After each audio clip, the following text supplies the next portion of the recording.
सुनिए, बहुत गला सूख रहा है, एक गिलास पानी मिलेगा क्या? हाँ हाँ भैया, क्यों नहीं, अभी देती हूँ।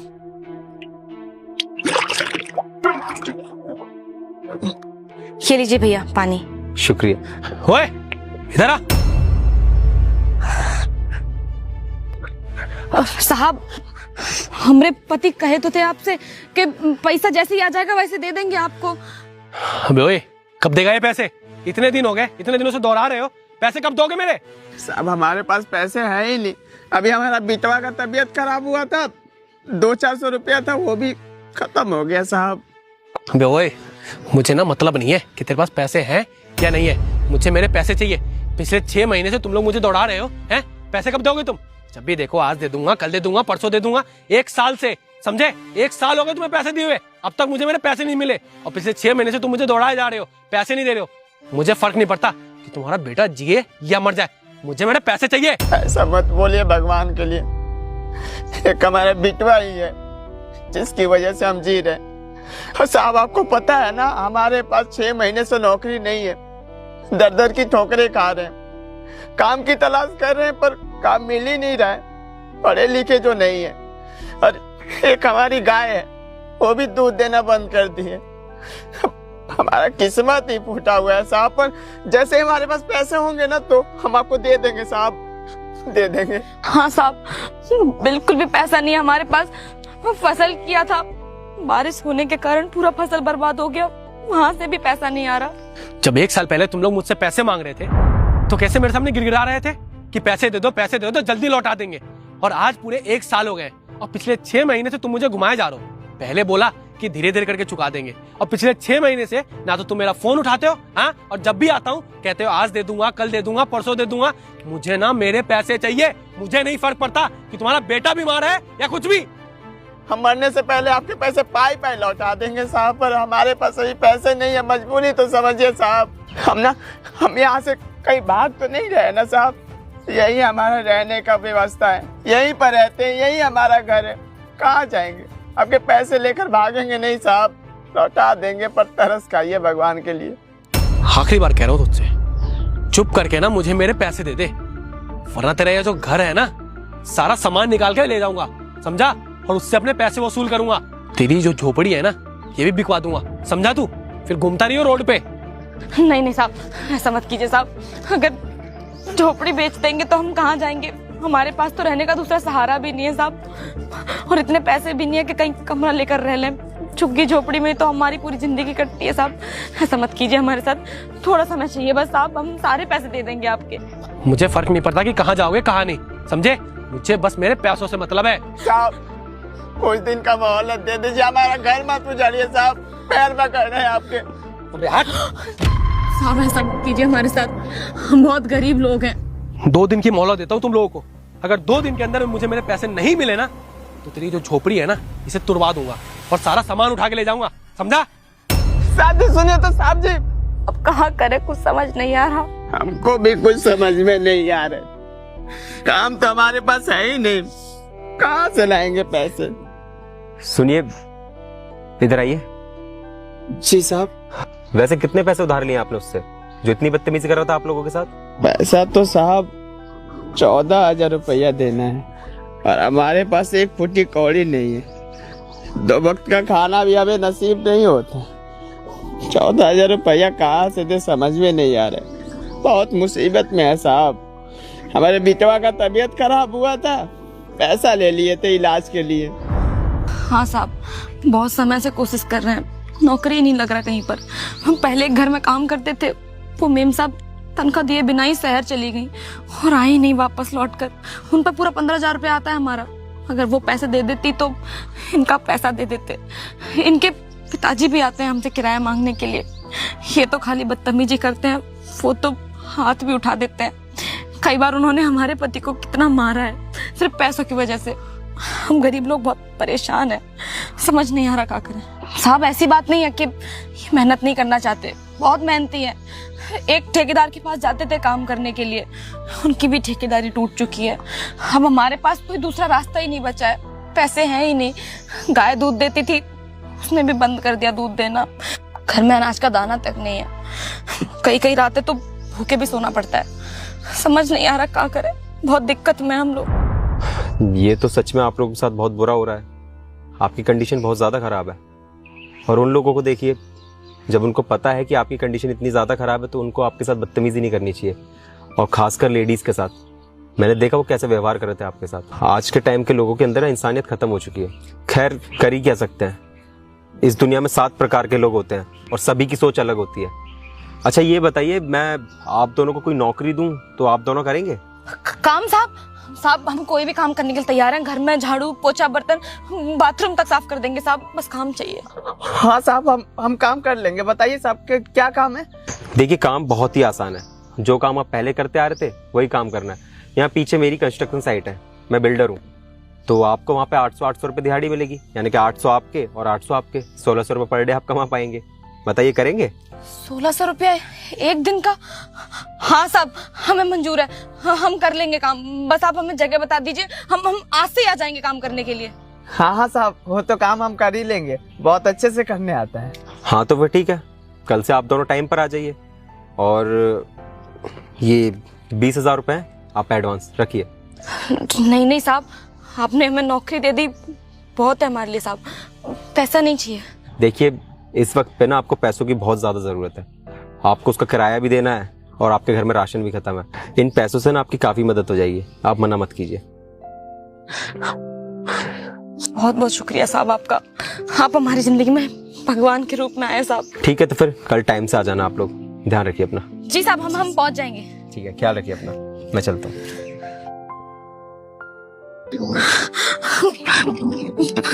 साहब एडवांस में पैसा देकर गए हैं, अब कमरे का किराया चला जाएगा और मुन्ना की दवाई आ जाएगी और घर में आटा और चावल मंगवा लेंगे। हाँ भगवान, चिंता मत करो, बहुत घबरा रही हो, सब कुछ ठीक हो जाएगा। ठीक है, चलो आ जाओ।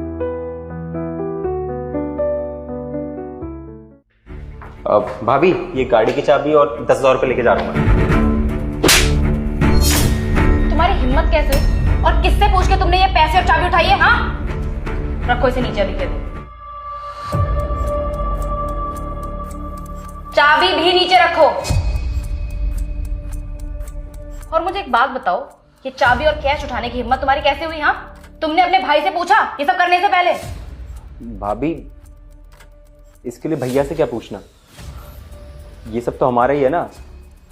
वो कंचन को एक कोर्स में एडमिशन लेना था, इसलिए मैंने पैसे ले लिए, और गाड़ी तो मैं इसलिए लेके जा रहा था ताकि इंस्टीट्यूट के लिए लेट ना हो जाऊं।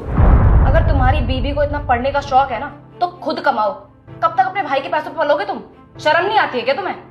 तुम्हारे भाई का भी ना खुद का परिवार है। अरे वो अपने परिवार को देखेंगे या फिर तुम्हें पालेंगे? दीदी, आपकी हिम्मत कैसी हुई मेरे पति पे हाथ उठाने की? माना कि आपसे छोटे हैं, इसका मतलब ये नहीं कि आप इनको थप्पड़ मार देंगी। अगर इतना ही बुरा लग रहा है ना आपको, तो अपने पति से कहो कि जाके काम धंधा करें, अपने भाई के टुकड़ों पे ना पलें। माना कि तुम्हारे भाई ने तुम्हारे लिए बिजनेस खड़ा कर रखा है, लेकिन इसका ये मतलब नहीं है कि तुम अपने भाई को लूटते रहोगे, उनसे हमेशा पैसे मांगते रहोगे। अरे खुद जाकर कुछ करो और पैसे कमाओ। दीदी देखिए, हम जेठ जी को लूट नहीं रहे हैं, आपको अपना मानते हैं इसलिए आपकी चीजें यूज करते हैं, और हम आपकी हमेशा रिस्पेक्ट करते हैं, तो आप हमारी बेइज्जती कैसे कर सकती हैं? कंचन, आई एम सॉरी भाभी, अब से ऐसा नहीं होगा। क्या हो गया भाई, देवर भाभी में क्या चल रहा है जो देवर सॉरी बोल रहा है? कुछ नहीं भैया, वो ना भाभी बस मुझे डांट रही थी क्योंकि मैं कंचन का ख्याल नहीं रखता हूँ ना। अरे देवर जी, शर्म आ रही है कि सच्चाई बताने में? बताते क्यों नहीं अपने भैया को कि आप एक नंबर के नालायक और नकारा इंसान हो? विभोर, मैं बताती हूँ आपको कि ये क्या कर रहे थे। ये यहाँ से बिना पूछे गाड़ी की चाबी और पैसे लेकर जा रहे थे, वो भी पूरे 10,000 रुपए। और इन्होंने बहाना क्या बनाया था कि ये अपनी बीवी को ना पढ़ाना चाहते हैं। अगर अपनी बीवी को पढ़ाने का इतना ही शौक है तो खुद क्यों नहीं कमा लेते? तुम्हारे पैसों से पढ़ाने की क्या जरूरत है? तुमने ये गाड़ी की चाबी और पैसों से मना क्यों किया, मैं जान सकता हूँ? मैंने मना इसलिए किया विभोर, क्योंकि गाड़ी की चाबी की जरूरत तुम्हें पड़ सकती है। मैंने बताया तुम्हें कि मुझे गाड़ी की जरूरत है या पैसों की जरूरत है? तुमने नहीं बताया मुझे, लेकिन मैं जानती हूँ ना तुम्हें कि तुम्हारे पास कितना काम रहता है, कितनी सारी मीटिंग्स होती है तुम्हारी। लेकिन ये तुम्हारा भाई नालायक और आवारा है, इसके पास तो कोई काम दाम है ही नहीं। तो फिर मैं तुम्हारी चीजें इसको क्यों ले जाने दूं? बकवास बंद करो अपनी और तमीज से बात करो मेरे भाई के लिए। भाभी हो तुम इसकी, थोड़ी मान मर्यादा है कि नहीं तुम्हें? तुम ऐसे कैसे बोल सकती हो अपने देवर के लिए, वो भी जब उसकी पत्नी उसके साथ में है? और आज तक जब मैंने छोटे को किसी चीज के लिए खुद मना नहीं किया, तो तुम कौन होती है उसको मना करने वाली? छोटी बहू और मेरा भाई कुछ भी यूज कर सकते हैं इस घर में। इस घर में जो जितना हमारा है वो इन दोनों का भी है। तो तुमने इनको मना कैसे किया? विभोर, ये कैसी बात कर रहे हो? ये सब मैंने तुम्हारे लिए किया। मेरे लिए किया है तुमने? क्या किया तुमने मेरे लिए? मेरा परिवार अलग करने के लिए किया तुमने जो भी किया है। क्या चाहती हो तुम, कि मेरा भाई इस घर से अलग हो जाए? हैं? लोग बोले कि बड़े भाई ने छोटे भाई को घर से बाहर निकाल दिया, वो भी शादी कराने के बाद, धक्के खाने के लिए छोड़ दिया। ये बहू को देख रही हो तुम? छोटे की शादी हमने कराई ना इससे। इसके परिवार ने इस घर में शादी क्या देखकर करी थी कि अच्छा घर परिवार है, छोटे के सिर पर उसके बड़े भाई और भाभी का हाथ है। तो फिर वो क्या जवाब देगी अपने घर पे कि ये सब चल रहा है उसके ससुराल में? भाभी देवर को उल्टा सीधा बोल रही है, उसको कमाने को कह रही है। क्या जरूरत है मेरे भाई को कमाने की, जरा मुझे बताओगी तुम एक बार? और ये कैसी बात कर रहे हो तुम? तुम्हें तो मुझे सपोर्ट करना चाहिए, ऊपर से तुम मुझे ही डांट रहे हो। अरे अपने भाई से बोलो ना कि कोई नौकरी करे, काम धाम करे। अब शादीशुदा है ये, इसे अपने परिवार पालना है। और कल को विभोर हमारा परिवार बनेगा, हमारे बच्चे होंगे, हम उन्हें देखेंगे या फिर तुम्हारे भाई को ही पालते रहेंगे हमेशा? तो ये मेरी फैमिली नहीं है? जो हमारे बच्चे होंगे वही हमारी फैमिली होगी। और ये मेरा भाई जिसके साथ मैंने बचपन बिताया, ये भी तो मेरी फैमिली है ना अमृता। जब मेरे माँ बाप चले गए तो उन्होंने कहीं ना कहीं आखिरी ख्वाहिश यही रखी थी ना कि मैं अपने भाई को अपने बच्चे की तरह पालूं। और आज तुम इस घर में आकर ये चाह रही हो कि मैं अपने इस बच्चे को अपने से अलग कर दूं। क्यों? क्योंकि ये कमाता नहीं है। अरे इसको कमाने की जरूरत क्या है, मुझे ये तो बता दो। जब इसके भाई ने इसके लिए सब कुछ सेटल करके दे दिया है तो फिर ये क्यों कमाए? अमृता, छोटी उम्र में कमाना क्या होता है ये मैं जानता हूं। 15-16 साल में कमाने के लिए निकल गया था घर से बाहर, क्योंकि माँ बाप नहीं थे। सड़कों पर सामान बेचा है और उसके बाद जाकर यहां तक स्ट्रगल करिए कि आज मैं कंपनी चलाता हूं। और मैं चाहता हूं कि मेरे घर में जितने भी सदस्य हैं उनको स्ट्रगल ना करनी पड़े। और अगर उनको आज भी स्ट्रगल करनी पड़े तो फिर मेरे कमाने का क्या फायदा है? अमृता, घर का कोई भी बड़ा जब कमाता है ना तो वो यही सोचकर कमाता है कि घर के छोटों के सपने पूरे कर सके। जो स्ट्रगल अगर मैंने किया वही स्ट्रगल अगर मेरा भाई भी करेगा तो फिर मेरे कमाने का क्या फायदा हुआ? और तुम ये जो छोटे के लिए इतना उल्टा सीधा बोल रही हो, वो भी छोटी बहू के सामने, तुमने एक बार भी सोचा कि तुम अपनी कितनी इज्जत गिरा रही हो? आज तुम छोटे के लिए ऊंची आवाज में बात कर रही हो, कल को छोटी बहू मुझसे बदतमीजी करे तो उसका जिम्मेदार कौन होगा? तुम। देखो अमृता, छोटों को समझाने का भी ना एक तरीका होता है, उन पर चीजें थोपी नहीं जाती हैं। अगर कल को छोटी बहू हमसे बदतमीजी करेगी ना तो इज्जत इसमें हमारी गिरेगी, उनका कुछ नहीं जाएगा। और हमें ये बराबरी करनी ही क्यों है कि हमारे छोटे भी हमारे लिए कमा कर दें? वो हमसे बराबरी करे तो कि वो हमारी इज्जत करते हैं, हमें नमस्ते करते हैं, छोटा हमारे पैर छूता है, छोटा अगर ये बराबरी करने लग जाए तो कि हम भी उसके पैर छुएं, तो फिर ये बराबरी बनती नहीं है ना। बड़ों का फर्ज होता है छोटों का ध्यान रखना और छोटों का फर्ज होता है बड़ों की इज्जत करना। और फिर क्या कमी है मेरे भाई में? अच्छा खासा तो है ना, अपनी पत्नी का ख्याल रखता है, उसको पढ़ाना चाहता है। आज की डेट में ऐसे लोग बहुत कम होते हैं जो अपनी पत्नी के बारे में इतना सोचते हैं। कम से कम मेरे भाई के संस्कार तो अच्छे हैं ना। और बात रही कमाने की, तो जब उसकी किस्मत में होगा, सक्सेसफुल हो जाएगा तो कमा भी लेगा। तुम्हें क्यों चुभ रहा है वो इतना? अरे नहीं भैया, भाभी गलत क्या कह रही हैं? सही तो कह रही हैं। मैं कमाता नहीं हूँ, आपके पैसों पे पल रहा हूँ, आपके घर में खा रहा हूँ। सही कह रही हैं भाभी। अब से मैं ऐसा नहीं करूँगा भैया। अब मैं बिजनेस स्टार्टअप के बारे में नहीं सोचूंगा, देख लूँगा कोई नौकरी, आपसे अलग हो जाऊँगा, आप पर बोझ नहीं बनूंगा। छोटे तो चुप कर, अपनी भाभी की बातों को इतना दिल पर मत ले। हाँ तो कमाता नहीं है तो क्या हो गया? तू अपने भाई की तो रिस्पेक्ट करता है ना, इस घर में तो अच्छा बन के रहता है ना। और देख, मैंने तेरी शादी सोच समझ कर करवाई थी कि तू जिम्मेदारी उठाने लायक है। रही बात कमाई की, तो फिर जब हमारे पास इतना कुछ है तो तुझे कमाने की टेंशन लेने की क्या जरूरत है? और मैं इतना जानता हूं कि तू कोई आवारागर्दी नहीं करता है, तू कमाने की कोशिश करता है, तू बिजनेस सेटअप करने की कोशिश कर रहा है, नहीं हो पा रहे हैं। मैं तेरे लिए हूं। तुझे अगर नौकरी करनी है, तेरी नौकरी नहीं लग पा रही है तो भी मैं हूं। जो भी होना होगा लाइफ में हो जाएगा, तू टेंशन मत ले। लेकिन बस इतना ध्यान रख कि जिंदगी में अच्छा इंसान बनना जरूरी है, सक्सेसफुल इंसान से भी पहले। क्योंकि अगर इंसान बुरा होगा ना तो उसकी सक्सेस भी किसी काम की नहीं है। तू बहू का अच्छे से ख्याल रखता है, मेरे लिए उतना ही बहुत है, समझा? और मैं तुझसे माफी मांगता हूं कि तुझे ये सब झेलना पड़ा। अब अमृता, तुम मेरी बात कान खोल के सुन लो। अगर इस घर में मिलजुल कर रहना चाहती हो तो ही इस घर में रहना। मैं तो अपने भाई को नहीं छोड़ूंगा। चाहो तो अपने मायके जा सकती हो, मर्जी तुम्हारी है। नहीं नहीं विभोर, मुझे प्लीज माफ कर दो, मुझसे गलती हो गई। मुझे भैया से और कंचन से इस तरीके से बात नहीं करनी चाहिए थी। मुझे मेरी गलती का एहसास है। मैं तुमसे माफ़ी चाहती हूँ। और देवर जी, आप भी मुझे माफ़ कर दीजिए, मुझसे गलती हो गई। मुझे इतनी छोटी सी बात के लिए आपको छांटा नहीं मारना चाहिए था। मैं आपसे हाथ जोड़ के माफ़ी मांगती हूँ। अरे नहीं भाभी, आप माफ़ी क्यों मांग रही हो? आप और भैया तो बड़े हो हमसे, आप मुझे मार भी सकती हो, और आपके डांटने का मुझे कभी बुरा नहीं लगता, क्योंकि बड़े जो भी करते हैं ना, छोटों की भलाई के लिए करते हैं। जी दीदी, ये सही बोल रहे हैं। हमारे सास ससुर तो है नहीं, आप ही दोनों हैं घर के बड़े, तो आप हमें डांट भी सकते हैं और प्यार भी कर सकते हैं। हम कभी बुरा नहीं मानेंगे आपकी बात का। देखिए हमारे छोटों के संस्कार, कितनी इज्जत से बात कर रहे हैं हमसे, इस सब के बाद भी। यही सुखी परिवार की निशानी होती है अमृता, कि बड़े छोटों का ख्याल रखें और छोटे बड़ों की इज्जत करें। जितनी जल्दी ये बात समझ जाओ उतना अच्छा है। अब अगर सच में तुम्हें अपनी गलती का पछतावा है तो मैं चाहता हूँ कि ये पैसे और चाबी तुम छोटे के हाथ में रखो। जी देवर जी, ये लीजिए गाड़ी की चाबी और ये पूरे 50,000 रुपए। अगर और पैसों की जरूरत हो तो बेझिझक होकर बता देना। ध्यान रखिए छोटे, और छोटी बहू का अच्छे से अच्छे इंस्टीट्यूट में एडमिशन कराइए। मैं चाहता हूँ कि छोटी बहू अपने सारे सपने पूरे करे। जी भैया, थैंक यू भाभी, थैंक यू। चलिए जी। माफ़ करना अमृता, छोटे और बहू के आगे मैंने तुम्हें कुछ ज़्यादा ही बोल दिया, लेकिन मैं उम्मीद करता हूँ कि तुम मेरे मोटिव को समझो। मैं हमारे घर को बचाना चाहता था, इसलिए मुझे ऐसा करना पड़ा। माफ़ी तो मुझे मांगनी चाहिए विभोर, और मैं आइंदा से ऐसी गलती दोबारा कभी नहीं करूँगी। ठीक है।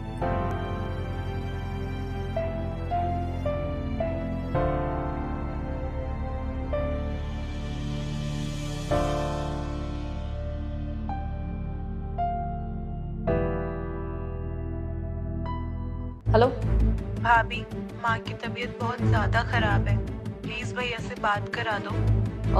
दरअसल वो घर पर नहीं है, बिजनेस ट्रिप के लिए बाहर गए हैं, तो 3-4 दिन में आएंगे वापस। भाभी, डॉक्टर ने बोला है कि माँ के पास ज्यादा समय नहीं है, तो आपकी जब भी भैया से बात हो तो उन्हें ये सब कुछ बता देना, और ये भी कहना कि माँ उन्हें बहुत ज्यादा याद कर रही है। हाँ हाँ ठीक है, जब वो आएंगे तो बात करवा दूंगी मैं।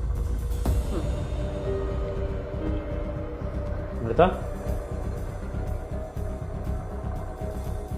किसका कॉल था? इंश्योरेंस वालों को कॉल था। रोजाना कॉल कर करके परेशान करते रहते हैं मुझे। तुम्हारे बारे में पूछ रहे थे, तो मैंने तो झूठ बोल दिया उनसे कि तुम बिजनेस ट्रिप के लिए बाहर जा रहे हो। अब तो 3-4 दिन बाद ही आओगे वापस। अच्छा, फिर तो तुमने ठीक किया, बिजनेस ट्रिप का बहाना लगा दिया। वैसे तुम्हें एक बात बताऊं, मैं सच में बिजनेस ट्रिप पे जा रहा हूँ। मैं तुम्हें बताने ही भूल गया था, एक्चुअली अर्जेंट में कॉल आया था, तो फिर 3-4 दिन लग जाएंगे आने में। ठीक है, कोई बात नहीं विभोर, काम भी जरूरी है ना। तुम जाओ और ख्याल रखना अपना। हाँ अच्छा सुनो, पीछे से माया बहन का कॉल है ना, तो प्लीज़ उनका कॉल वॉल उठा लो। हो सकता है मैं ना उठा पाऊँ मीटिंग्स वगैरह की वजह से। ठीक है? हाँ हाँ, तुम बेफिक्र होके जाओ, कॉल आएगा तो मैं बता दूंगी उनको। ठीक है, फिर मैं 3-4 दिन बाद आता हूँ।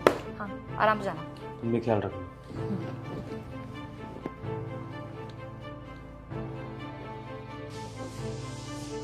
चलो अच्छा हुआ, इनको तो मैंने जैसे तैसे संभाल लिया, लेकिन इनके घर वाले अपनी हरकतों से कभी बाज नहीं आएंगे। हमेशा जब भी कॉल करते हैं पैसे ही मांगने होते हैं। सही है, अब 3-4 दिन तक विभोर बाहर रहेंगे और मैं भी इन लोगों का कॉल नहीं उठाऊंगी।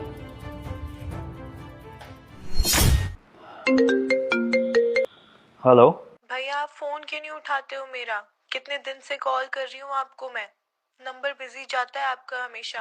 मैं समझा नहीं, बिजी जाता है मैं। भैया वो सब छोड़िए, ये बताओ माँ से मिलने कब आओगी? क्यों, क्या हो गया माँ को? क्यों, भाभी ने आपको बताया नहीं? क्या हुआ है, जरा बताइए दोबारा। भैया, माँ के पास ज्यादा टाइम नहीं है, उनकी तबीयत बहुत खराब है। बहन मुझे माफ़ कर दे, तेरी भाभी ने बताया तो था शायद, लेकिन मैं बिजनेस मीटिंग्स की वजह से भूल गया। मैं करता हूँ तुझसे बात। सुन तू एक काम कर, तू फटाफट से माँ को ना शहर ले आ, मैं टैक्सी वगैरह का इंतजाम कराता हूँ। हम जल्दी से उनको हॉस्पिटल में एडमिट करते हैं। तू जल्दी ला इनको। हाँ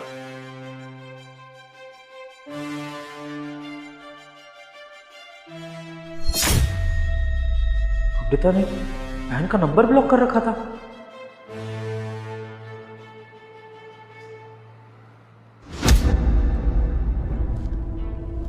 अरे विभोर, आ गए तुम? कैसी रही तुम्हारी ट्रिप? मेरी छोड़ो, तुम अपनी बताओ अमृता, तुम कैसी हो? मैं तो बहुत अच्छी हूँ, बस तुम्हारी बहुत याद आती थी। बाकी बहुत थक गए होगे ना तुम? मैं कुछ बना देती हूँ तुम्हारे लिए। ना छोड़ो, ये बताओ कि आजकल तुम्हारी मेरे घर वालों से बात नहीं होती है क्या? नहीं तो मुझे लगता है कि तुम्हारे घर वाले कुछ ज्यादा ही बिजी हैं, इसलिए कॉल वगैरह नहीं करते। वो कॉल करते नहीं है या फिर तुम उनके कॉल मेरे तक पहुंचने नहीं देती हो? क्या मतलब, कुछ समझी नहीं। कि तुमने मेरी बहन का नंबर ब्लॉक क्यों कर रखा है? नहीं नहीं विभोर, मैंने ऐसा कुछ भी नहीं किया, शायद तुमसे गलती से हो गया होगा। ये तुम बताओ मुझे कि तुम मेरी बहन का नंबर क्यों ब्लॉक कर रही हो, और क्यों तुमने नहीं बताया कि मेरी माँ की तबीयत खराब है? मेरी बहन ने तुम्हें पहले भी कॉल्स किए थे ना, तो फिर तुमने मुझसे इतनी बड़ी बात क्यों छुपाई? मैं झूठ नहीं बोल रही, तुम्हारी बहन झूठ बोल रही है। उनका कोई कॉल नहीं आया, अगर कॉल आता तो बताती ना मैं तुमको। कंचन, जी भैया। क्या करा तेरी भाभी ने, जरा बता सकती है एक बार? भैया मैंने भाभी को कॉल करी थी ये बताने के लिए कि माँ की तबीयत बहुत ख़राब है, वो आखिरी स्टेज पर है। अगर उनको हॉस्पिटल नहीं लेके गए तो उनकी जान भी जा सकती है। पर भाभी ने हमेशा यही बोला कि आप बिज़ी हो, आप अभी बाहर गए हो, आप बात नहीं कर सकते हो। और एक बार नहीं, मैंने 10 बार कॉल करी है भाभी को, लेकिन उन्होंने आज तक कभी आपसे बात नहीं करवाई। और जब मैं आपके नंबर पे कॉल करती थी तो हमेशा ब्लॉक जाता था नंबर। पता नहीं भाभी को ऐसा क्यों लगता है कि हम सिर्फ पैसे मांगने के लिए उन्हें कॉल करते हैं। माँ एक बार भैया को देखना चाहती थी, क्योंकि किसको क्या पता कि कहीं माँ चल ना बसे। बस इसी वजह से माँ मिलना चाहती थी, लेकिन भाभी ने कभी मिलने नहीं दिया आपको। अब बोलोगी? अब तो मैंने अपनी बहन को भी बुलाकर सच्चाई सामने निकलवा दी है, अब क्या बहाना लगाओगी? क्यों किया तुमने ऐसा? मेरी माँ की तबीयत खराब है, उनकी जान पर बनाई है, और तुमने मुझे की बात पता नहीं लगने दी। आखिर क्यों अमृता? और मैं क्या करती, मैं बताओ तुम ही। अरे तुम्हारे घर वाले कितने मतलबी हैं, जब भी कॉल करते हैं हमेशा कुछ ना कुछ मांगते हैं, इनको पैसे चाहिए होते हैं। और हमारे घर में ना कोई पैसों का पेड़ नहीं लगा हुआ है जो विभोर तोड़ के तुम्हें पकड़ा देंगे। इनकी शादी हो चुकी है, बीवी हूं मैं इनकी। अब सारे फर्ज ना मेरे लिए बनते, ना कि तुम्हारी माँ के लिए।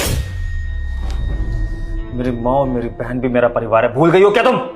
परिवार था, लेकिन अब तुम्हारी शादी हो गई है, तुम्हारा परिवार अब मैं हूं। अब जो कुछ भी करोगे ना तो मेरे लिए करोगे, ना कि अपनी फैमिली वालों के लिए। तो ठीक है, फिर कल को तुम्हारी माँ मर रही होगी ना, तो फिर जाना मत उनकी अर्थी में, क्योंकि वो भी तुम्हारा परिवार नहीं है, ठीक है? कि क्या बोल रहे हो तुम? अरे कौन सा तरीका है बात करने का? तो तुम मेरी माँ के लिए ऐसा कैसे सोच सकती हो? तुम्हें शर्म नहीं आती ऐसी बातें बोलते हुए? अगर तुम्हारी सास, तुम्हारी ननद तुम्हारे साथ नहीं रहती, इसका मतलब ये नहीं है कि तुम उनके साथ ऐसा बिहेव करोगी। मुझसे ही बहुत बड़ी गलती हो गई कि मैंने अपनी माँ और अपनी बहन को अपने घर में नहीं रखा, तुम्हारे साथ अलग दुनिया बसा ली। और मैंने ऐसा इसलिए किया था कि कहीं ना कहीं तुम्हारी प्राइवेसी की रिस्पेक्ट करता था, और मुझे लगा था कि पैसे भेजकर मैं अपनी माँ और अपनी बहन का ध्यान रख लूंगा। लेकिन मुझसे ही बहुत बड़ी गलती हो गई। सिर्फ पैसों से परिवार नहीं चलता है, परिवार का ख्याल रखने के लिए इंसान को सामने होना भी जरूरी होता है। इस बात का रियलाइजेशन आज मुझे हुआ है तुम्हारी जैसी पत्नी मिलने के बाद, जो भाई और बहन के बीच में, माँ और बेटे के बीच में बैरियर बन गई। मैं कभी नहीं सोच सकता था कि बीवी इस हद तक भी गिर सकती है कि माँ की तबीयत का भी पता ना लगने दे। अगर मेरी माँ को कुछ हो जाता तो कौन जिम्मेदार होता है इस चीज का? मैं अपने आप को जिंदगी भर कोसता अमृता कि कमाने के बाद भी, इतना कुछ होने के बाद भी मैं अपनी माँ को नहीं बचा पाया। एक बहू बेरहम हो सकती है, समझ सकता हूं, एक पत्नी बेरहम हो सकती है, ये समझ सकता हूं, लेकिन एक बेटी भी ऐसा कर सकती है। तुम्हारी भी तो माँ है, मेरी माँ की जगह अपनी माँ को रखकर देखो ना। अगर उनके साथ कोई ऐसा करे तो तुम्हें कैसा लगेगा? उधर तुम्हारा भाई भी तो है ना शादीशुदा। तुम्हारे भाई और भाभी मिलकर तुम्हारी माँ को परेशान करे, उनका ध्यान न रखे, तो तुम्हारे दिल पर क्या बीतेगी? वो मेरा वो नहीं अमृता, अब इसके आगे कोई एक्सप्लेनेशन मत देना। अब तुम मेरी बात सुनो। तुम्हें बहुत शौक है ना रिश्तों को अलग करने का, प्राइवेसी का, तो आज से, अभी से मैं तुम्हें प्राइवेसी हमेशा के लिए दे रहा हूं। तुम्हें पैसा मिलता रहेगा, इस घर में अकेली रहना। मैं जा रहा हूं अपनी माँ और बहन के पास, और इन्हीं के साथ रहूंगा। और जिस दिन तुम्हें लगे ना कि तुम मेरी माँ और बहन को एक्सेप्ट करके एक घर में हमारे साथ रह सकती हो, उनकी सेवा कर सकती हो, तो ही उस घर में वापस आना। वरना रहो इस महल में, तुम्हें पैसे भेज दिया करूंगा। और अगर अलग होना है तो उसका डिसीजन भी ले लेना। लेकिन अब मैं अपनी माँ के बारे में भी सोचूंगा। चल बहन। भैया एक मिनट, आप प्लीज एक बार और सोच लीजिए। माँ और मेरी वजह से आप अपना रिश्ता मत तोड़िए। बहन, ऐसे रिश्ते किसी काम के नहीं है जो परिवार को तोड़ने में विश्वास रखते हो, ना कि जोड़ने में। तू चल, हम माँ का ध्यान रखते हैं। विभोर, विभोर प्लीज बात तो सुनो। विभोर